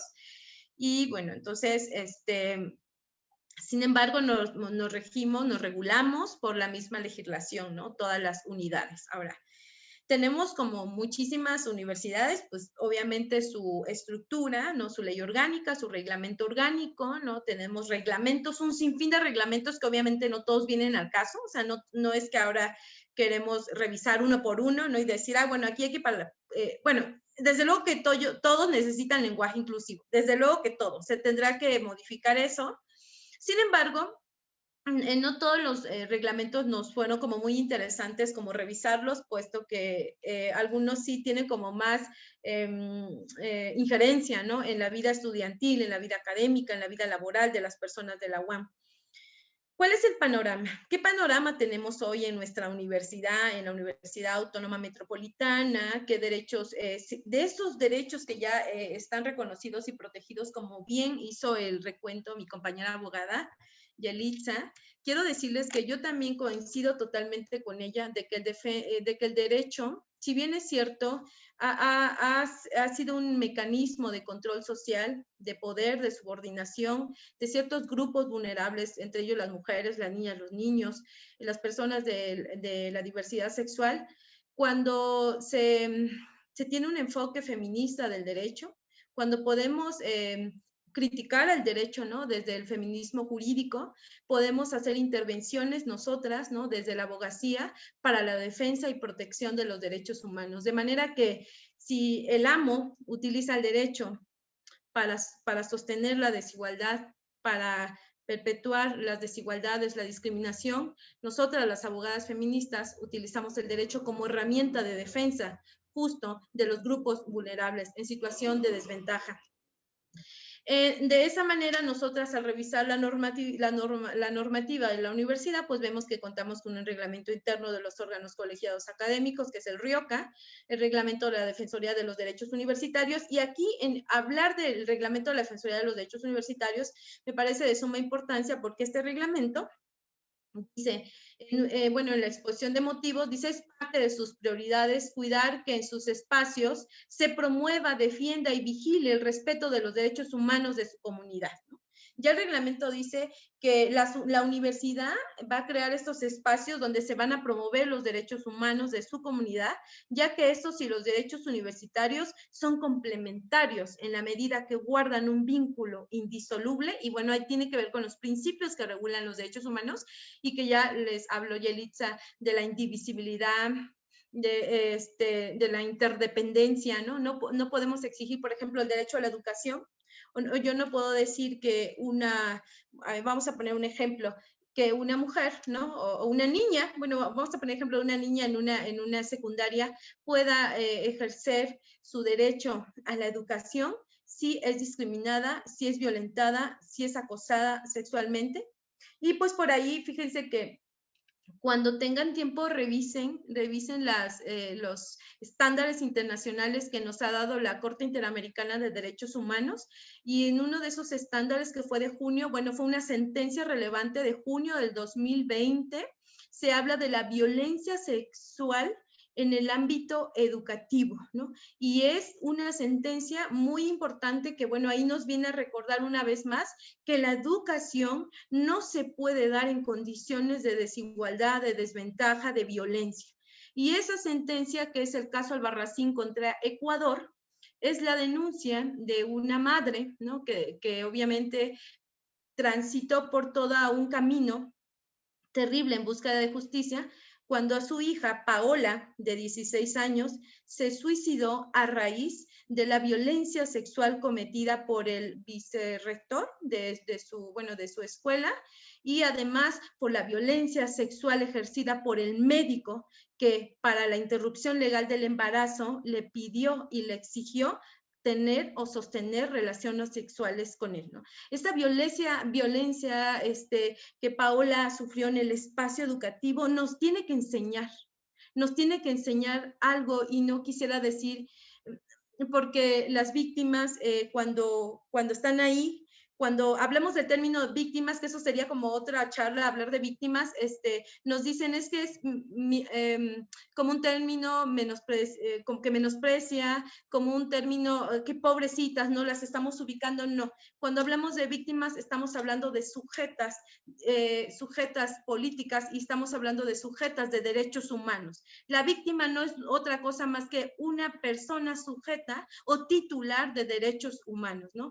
A Paola no le pudieron garantizar el derecho a la educación porque sufrió violencia, y después la Corte nos va a decir, en la recomendación, la Corte nos va a decir a los estados que formamos parte, y recordemos que los que formamos parte de este sistema de organización de estados americanos, yo creo que todos los países que estamos hoy en esta charla, pues nos mandatan justo a dar clases de educación sexual, y que la educación no puede ir alejada de la prevención de espacios libres de violencia. Entonces, tenemos ya muchísimas, incluso recomendaciones, ¿no? Entonces, este reglamento nos parece importante enfatizar para que quienes nos están escuchando y que son alumnas y alumnos, académicos, trabajadores administrativas de la UAM, sepan que hay una normativa que obviamente nos está diciendo que la universidad está obligada al respeto de estos derechos humanos. El artículo 3 dice que los derechos, los valores y principios a preservar en los espacios universitarios son la libertad,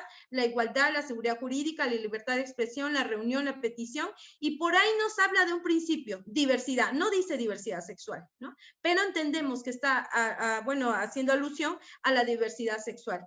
Dice, los demás derechos reconocidos en la Constitución, es decir, todos aquellos principios, valores, derechos que no entraron en este artículo 3 de la Defensoría de los Derechos Universitarios, pues los vamos a buscar en todos los tratados internacionales que ya hoy les hemos referido. La Defensoría de los Derechos Universitarios será competente para conocer de oficio o a petición de parte de hechos que constituyan violaciones a derechos universitarios, particularmente de discriminación o por violencia por razón de género, raza, etnia, nacionalidad, ideología, posición, orientación sexual o de cualquier naturaleza. Y me regreso. Entonces, es importante que conozcamos qué normas regulan nuestro actuar en una sociedad, y en este caso una sociedad universitaria. Este reglamento, que es súper importante, también el reglamento de estudios superiores, y eso no nos vamos a detener porque ahora justo con una comisión del Colegio Académico de la UAM, está justo revisando esta normativa universitaria, ¿no? Ya se modificó el reglamento del alumnado, ahorita están con el reglamento orgánico, ya se está revisando, también ya va a haber por ahí una propuesta o un informe, no, todavía dictamen no, pero al parecer va a haber un informe de lo que se ha modificado. A mí, yo he tenido la oportunidad de ser asesora, estoy como asesora en esa comisión que está revisando la legislación. Obviamente yo no he hecho todo el trabajo, quien ha hecho el trabajo son las y los integrantes de esta comisión encargada de revisar la legislación universitaria, y bueno, nosotras nada más fungimos en calidad de asesoras, ¿no? Tenemos voz, pero no tenemos voto. Este reglamento del alumnado y las políticas transversales para erradicar la violencia por razones de género, la resalto porque creo que son la parte medular de estos cambios que las universidades tienen que estar cumpliendo dentro de su normativa. ¿Y por qué reglamento del alumnado? Porque reglamento, bueno, las políticas transversales, que primero escribí el de políticas transversales, fueron aprobadas en la sesión 488 del Colegio Académico que se celebró el 16 de diciembre del 2020. La exposición de motivos, el primer párrafo, no recuerdo si es el primer o segundo párrafo de la exposición de motivos, me parece crucial. Dice, los espacios universitarios no se encuentran libres de manifestaciones violentas y discriminatorias, ni de conductas y expresiones relacionadas con la violencia por razón de género y sexual. Como esta problemática sistémica y atenta contra la seguridad, los derechos y libertades de las mujeres y de las personas de la diversidad sexual, es decir, ahí sí hay una mención expresa, es necesario y urgente que la universidad tome las acciones que le permitan prevenir, atender, sancionar, erradicar. ¿Cuáles son esas acciones? ¿Qué tiene que hacer la universidad para cumplir con esos obligaciones, los deberes específicos, ¿no? Porque ya Yelitza les habló de las obligaciones generales. Las obligaciones generales, ¿cuáles son? Y que están en el primero constitucional, es de respetar, promover, garantizar, ¿no? Y entonces, de esas obligaciones generales se derivan, de esos deberes generales se van a surgir esas obligaciones específicas, que son prevenir, atender, sancionar y erradicar, creando unidades de género, dotándolas de recursos, ¿no? Obviamente, que haya un equipo multidisciplinario para la atención de esta problemática, y que entonces se fijen como dos áreas: prevención, que por un tema... hay que evitar esto que pasó en Ecuador, en el caso de Paola Albarracín.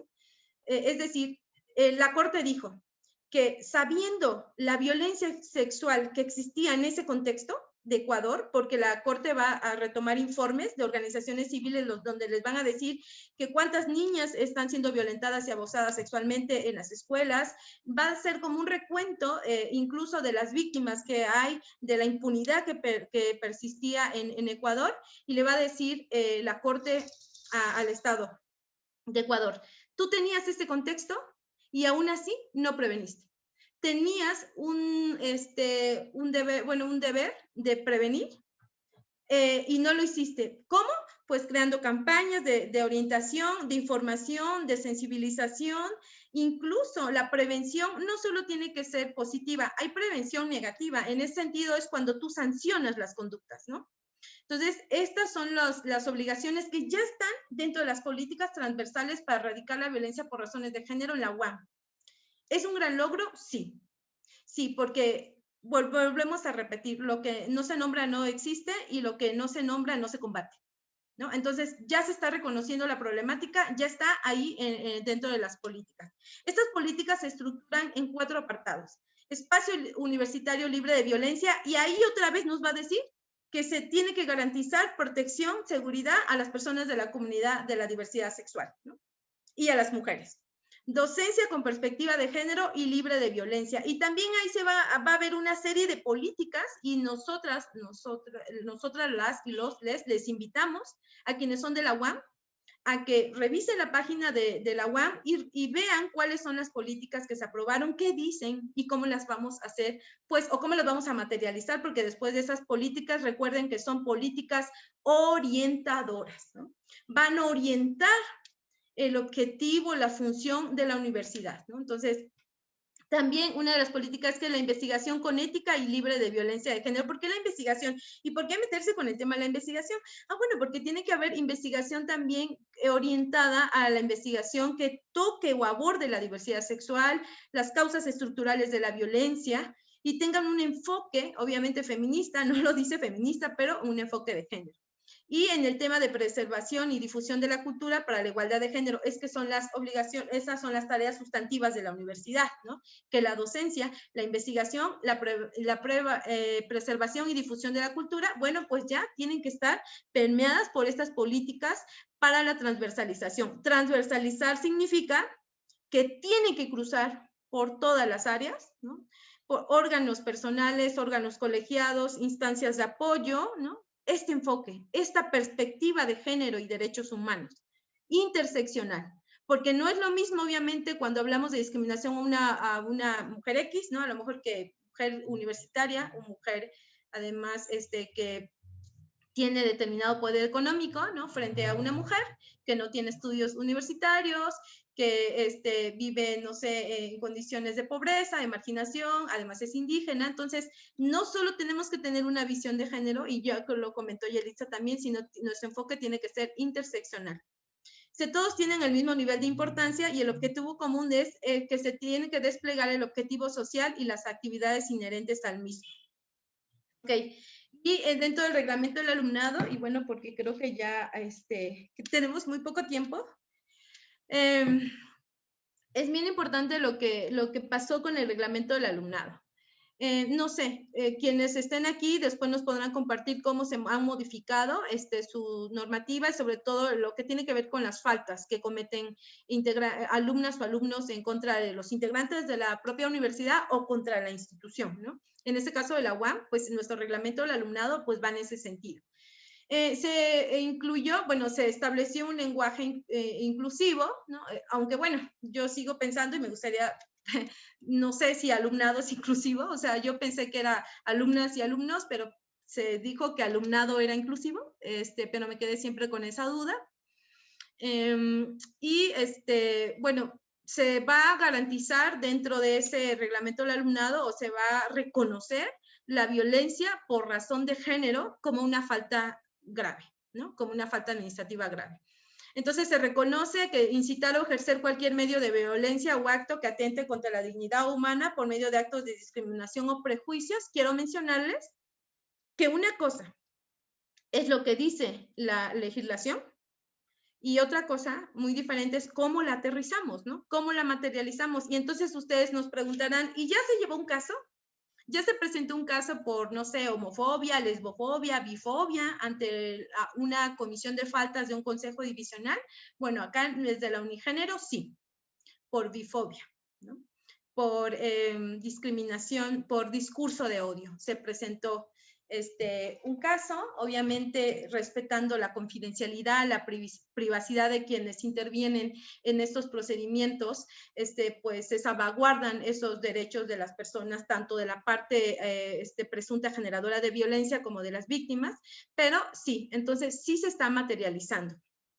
Entonces, ya tenemos ese reglamento del alumnado. Antes no se consideraba como la violencia o la discriminación, el acoso incluso se presentó un caso de ciberacoso, o sea, no se estaba contemplado en la normativa. ¿Pero qué falta?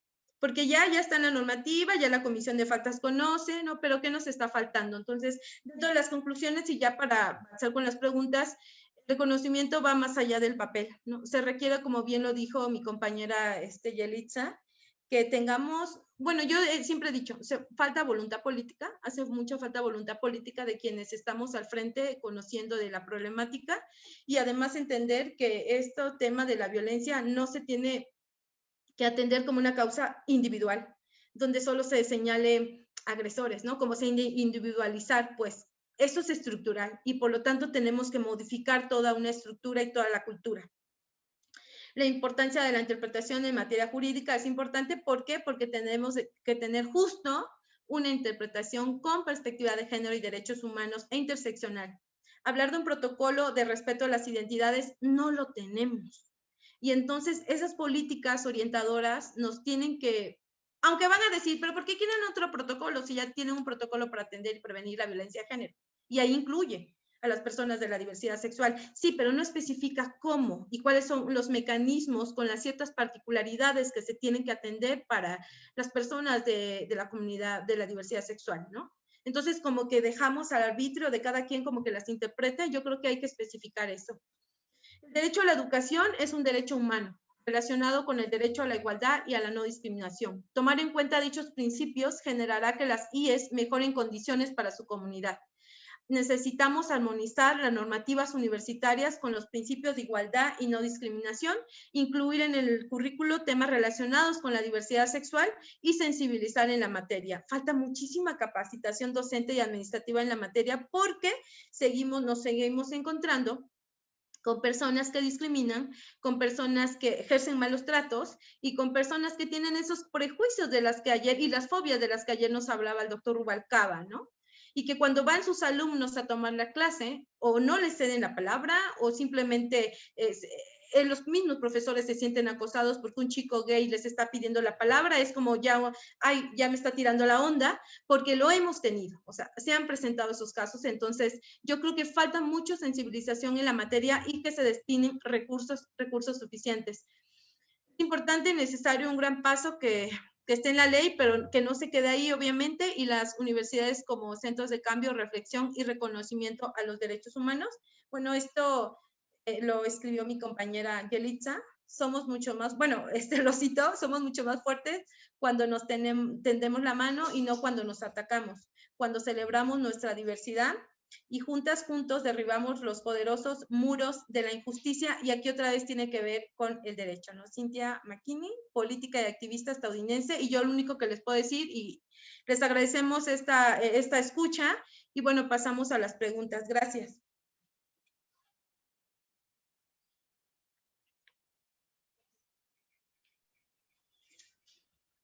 Bueno, muchas gracias, Socorro y Yelitza. La verdad es que el panorama ha sido súper rico, y pienso que esta transmisión que va a quedar grabada, está siendo grabada, pero que va a quedar también, va a ser un poco como material de consulta, ¿no? Porque empezaron desde los derechos humanos y llegaron hasta las instancias particulares de la UAM Iztapalapa.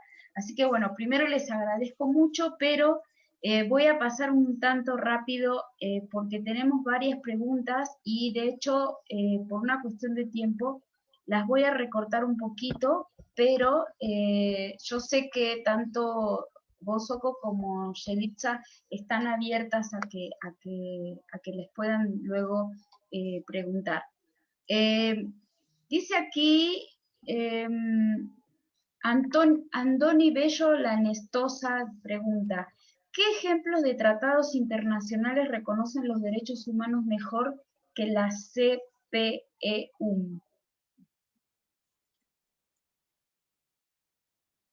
Se refiere a la Constitución Política de los Estados Unidos Mexicanos, ¿cierto? Sí, sí, sí. Pues bueno, que lo reconozcan mejor, yo creo que se combinan, ¿no? Yo creo que es una conjugación tanto de los derechos que reconoce la Constitución de la República Mexicana como los otros derechos que están plasmados. Es decir, las constituciones están inspiradas justo en la Declaración Universal de los Derechos Humanos, ¿no? Incluso la Declaración Universal de los Derechos Humanos, que no tiene una perspectiva de derechos de los grupos vulnerables, tampoco estamos incluidas las mujeres, ¿no? Van a inspirar a una serie de convenios, de tratados internacionales que hoy, pues yo creo que la mayoría de los países hemos firmado y ratificado, ¿no? Entonces, creo que es más bien la Constitución está basada en este convenio, podemos decirle fuente, ¿no? El convenio fuente, y de ahí pues van a surgir más derechos, como ya lo mencioné al inicio, de primera, segunda, tercera generación, y hoy se está hablando de una cuarta generación, ¿no? De los derechos de la cuarta generación, que todavía no se acaba como bien de acotar, ¿no? Pero pues en eso están algunos autores, entonces pues creo que es una conjugación de ambas. Ok, muchas gracias, Soco. La próxima pregunta viene relacionada con el tema de las universidades, que me parece muy interesante porque justamente esta persona pregunta, ¿en qué momento, bueno, la voy a leer toda, pero la verdad es que es más pensando en la cuestión de en qué momento, dice ella, se pierde el hilo, ¿no? De todo esto, dice, detenerse la base jurídica o los marcos normativos en las universidades. Entonces, ¿qué falta por hacer? ¿Bajo qué orden se han priorizado? Que no hay resultados como se debiera. Entonces dice, desde su perspectiva y experiencia, ¿dónde se pierde el hilo de este proceso? ¿No? ¿Hasta dónde, cuándo se corta? Porque parece ser todo muy claro, pero bueno, aunque ustedes ya lo han explicado, creo que es interesante esta pregunta. Bueno, yo creo que es una pregunta muy amplia y merece una respuesta también súper amplia porque el hilo se pierde en muchas situaciones, no solo en las universidades, sino a nivel cualquier ley pasa esto. Yo creo que hay que entender que, bueno, como lo mencionábamos anteriormente, tanto la licenciada Socorro como yo, pues es un importante avance que esté en ley. Sin embargo, no se queda ahí porque estos son problemas estructurales y sistémicos donde impacta socioculturalmente, donde impacta nuestra formación, nuestra sensibilidad. Entonces, es un trabajo que si lo dejamos en ley, pues suena bonito y queda bien, pero hasta ahí tenemos que trabajar en la capacitación de las personas que atienden los casos de violencia de género, y no solo quienes atienden, quienes interpretan esta normativa. Yo creo que un punto toral en esto es la interpretación de la normativa. En la exposición expliqué que muchas veces que era importante que se nombrara como esta parte de diversidad, que se nombrara expresión de género, identidad de género y toda esta categoría. ¿Por qué? Porque eso nos abre paso a que no se cierre la interpretación a no está en ley, entonces no pasa o no lo puedo considerar. Pero la interpretación realmente debe ser sistemática, debe ser exegética, entonces tiene que ver con las personas quienes interpretan, con la formación, la capacitación de las personas que atienden, que sancionan en las propias universidades, las comisiones o quienes están a cargo de implementar las sanciones, también qué tan sensibilizados están en el tema, que realmente qué tan en serio se toman esto de la perspectiva de género, porque yo realmente creo que a veces las personas no se toman en serio cuando hablamos de perspectiva de género, creen que es como el tema de moda o el tema de las feministas o de la diversidad sexual, pero es como, no, esto es en serio, estamos hablando de problemas estructurales y que son violatorios a derechos humanos. Entonces yo creo que el hilo se pierde, sobre todo en la aplicación, en los agentes que los atienden y también en la interpretación que hacen de este mismo marco normativo.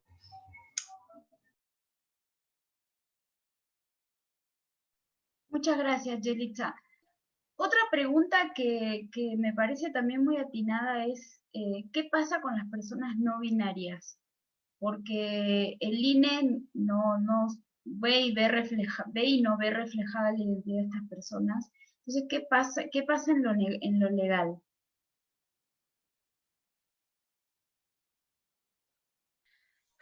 Pues esa pregunta es muy complicada y creo que también me la hago yo también. ¿Qué pasa por no reconocer, ¿no? a las personas no binarias? Porque esta dicotomía sigue siendo hegemónica, ¿no? Y creo que justo es una gran pregunta para retomar en cuanto a las sugerencias o a los planteamientos de iniciativas legislativas, ¿no?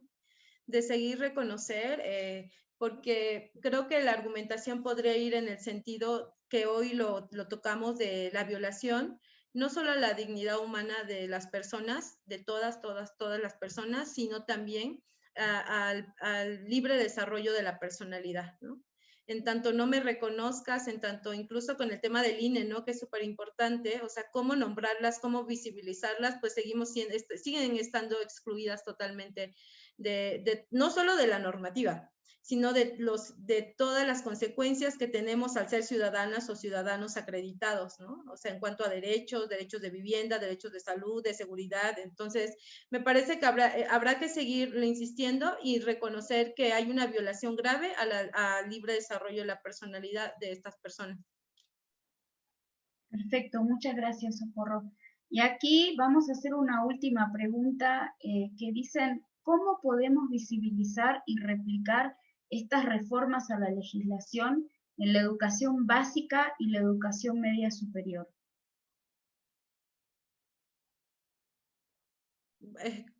¿Lo haces tú, Yelisa, o yo respondo?